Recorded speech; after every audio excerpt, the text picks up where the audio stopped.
જે શિયાળામાં શરીરને ફાયદાકારક હોય એવા તત્વોથી આ ભરપૂર આ દૂધ છે. Hello, welcome to our new vlog guys. આજે પરિણામનો દિવસ છે. બિહાર ઇલેક્શનનું પરિણામ સામે આવી રહ્યું છે અને જેમાં જોતા મળી રહ્યું છે કે એક તરફી પરિણામ ભારતીય જનતા પાર્ટી અને જેડીયુ એટલે કે એનડીએ સરકાર આવી રહી છે ફરીથી. અને જે પ્રકારે સફાયો જોવા મળી રહ્યો છે મહાગઠબંધનનો, આરજેડી સહિતના પક્ષોનો, એટલે કે પરિણામ ભારતીય જનતા પાર્ટીને પણ આશા નહીં હોય કે આટલી બધી બેઠકો આવી જશે. એટલે ખૂબ પરિણામ ચોંકાવનારા મહાગઠબંધન માટે પણ છે. જે પ્રકારે તેમને આવકાર મળતો હતો લોકોમાં, જે પ્રકારે ભીડ જોવા મળતી હતી જાહેર સભાઓમાં, એ પ્રકારે તેમને મત મળ્યા નથી અને પરિણામ જે એનડીએ સરકાર ફરીથી બનવા જઈ રહી છે. ફાઇનલી પરિણામ આવી ગયું અને બિહારમાં એનડીએની સરકાર બની ગઈ સ્પષ્ટ બહુમત સાથે.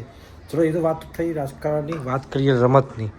રમતમાં પણ જ્યારે આપણે મહિલા વર્લ્ડ કપ જીતીને આવી ત્યારબાદ જે પ્રકારે છોકરીઓ અહીં ક્રિકેટની કોચિંગ કરતી જોવા મળે છે ને, તો ખૂબ આનંદ થઈ જાય છે કે જે પ્રકારે માતા પિતા જે પોતાના નાના બાળકોને કે છોકરીઓને ક્રિકેટ કોચિંગ આપે છે, ત્યારે એમ થાય કે ચલો સમય હવે બદલાઈ રહ્યો છે અને તેઓ શીખાઈ રહ્યા છે કે આ કેટલું જરૂરી છે એમની ઈચ્છાઓ પૂરી કરવી.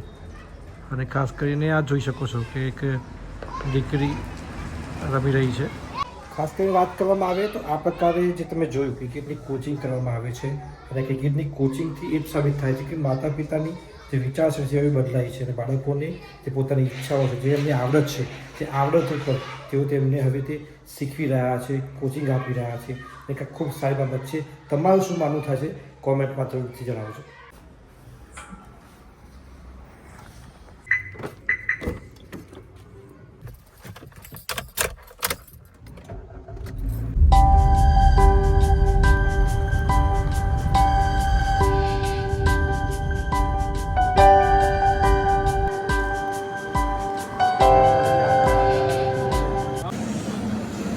શિયાળાની ઋતુ માટે હાર્દિકભાઈ એક આ સરસ પીણું આપણે અત્યારે પીવા આવ્યા છે, રસમલાઈ સ્વીટ કોર્નરમાં. અને બહુ જ કેસરયુક્ત અને કાજુ બદામ સૂંઠ અને જે શિયાળામાં શરીરને ફાયદાકારક હોય એવા તત્વોથી આ ભરપૂર આ દૂધ છે. આ દૂધ શરીર માટે ખૂબ જ ફાયદાકારક છે. આ શિયાળાની ઋતુમાં ગરમા ગરમ દૂધ અને જલેબી પીવાથી શરીરને ખૂબ ફાયદાકારક થાય છે. અને એ દૂધ શરૂ કર્યું છે મોડાસા માલપુર રોડ પર આવેલી રસમલાઈ નામની જે દુકાન છે. મગરાજભાઈ એના માલિક છે અને હરિન્દરભાઈ એમના સુપુત્ર છે અને એમના બધા ભાઈઓ ભેગા થઈને આ સ્વીટની દુકાન છે. અને શિયાળામાં જ આ સ્પેશિયલ આઈટમ બનાવે છે. મોડી સાંજે લોકો અહીંયા આવે છે અને તાપણું બાપણાની વ્યવસ્થા કરેલી છે. ઠંડીથી દૂર થાય અને ગરમ ગરમ દૂધ, ખૂબ મજાની વસ્તુ. જો આપણે આવી ગયા છે અહીંયા અને આ દૂધનો આનંદ માણી રહ્યા છીએ. ખૂબ સરસ ટેસ્ટ બનાવે છે. ડાયાબિટીસના દર્દીઓ માટે મોડું બી બનાવી આપે છે અને સ્વીટના રસિકો માટે મીઠું બી બનાવી આપે છે. જરૂરથી બધા અહીં આવો અને આજે લાભ લો. મોડાસા શહેરમાં 4 રસ્તા પાસે આ દુકાન આવેલી છે. રાજસ્થાનની પ્રખ્યાત વસ્તુ છે. રાજસ્થાનમાં જગ્યાએ આ વસ્તુ મળે છે અને એ જ વસ્તુ આપણા ગુજરાતમાં મોડાસામાં સૌ પ્રથમ વાર રસમલાઈ નામની સ્વીટમાં ચાલુ થઈ છે. મલાઈ સાથે દૂધ મલાઈ. જો આ પ્રકારે દુકાન છે. દુકાનની બહાર જ આ રીતે લગાવી દેવામાં આવે છે રાત્રિ દરમિયાન. આ રીતે પરિવાર સાથે લોકો આવે છે.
એ દુકાનના માલિક છે આપણી સાથે.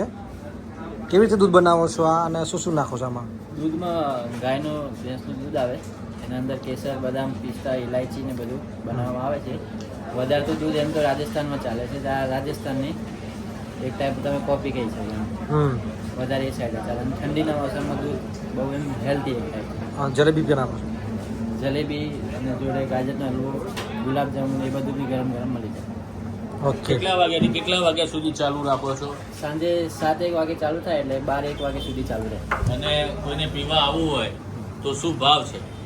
દૂધનો ગ્લાસ 30 રૂપિયા છે. જલેબી ને ગુલાબજામુન, ગાજરનો હલવો 100 ગ્રામ, 125 ગ્રામની પ્લેટ આવે 50 રૂપિયાની.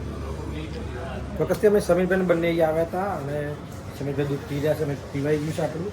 અને ચોક્કસથી મોટા શહેરવાસીઓ અહીંયા આવી શકે છે.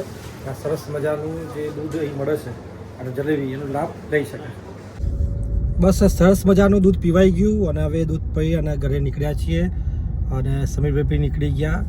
અને ખાસ કરીને અહીં આવ્યા હતા એટલે અહીં જોયું તો સારું લાગ્યું એટલે મને થયું કે ચલો ને આપણે બધા લોકોને પ્રિફર કરીએ કે ચલો સારી જગ્યા છે, કંઈક પરિવાર સાથે તમે અહીં આવો માણો. હા, રાત્રિ દરમિયાન મોડાસા શહેર ઝગમગી રહ્યું છે. લાઇટો ચાલુ છે. આ શહેરનો મેઘરજ રોડ વિસ્તાર છે. શિયાળાની મસ્ત ઠંડી પડી રહી છે. ટેમ્પરેચર લગભગ 20 જેટલું ગાડીમાં જોવા મળી રહ્યું છે.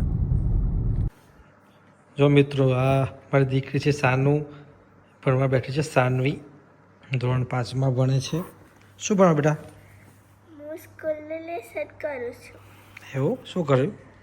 મેં આ સ્પેલિંગો લખ્યા અરે વાહ, સરસ અક્ષર છે. અને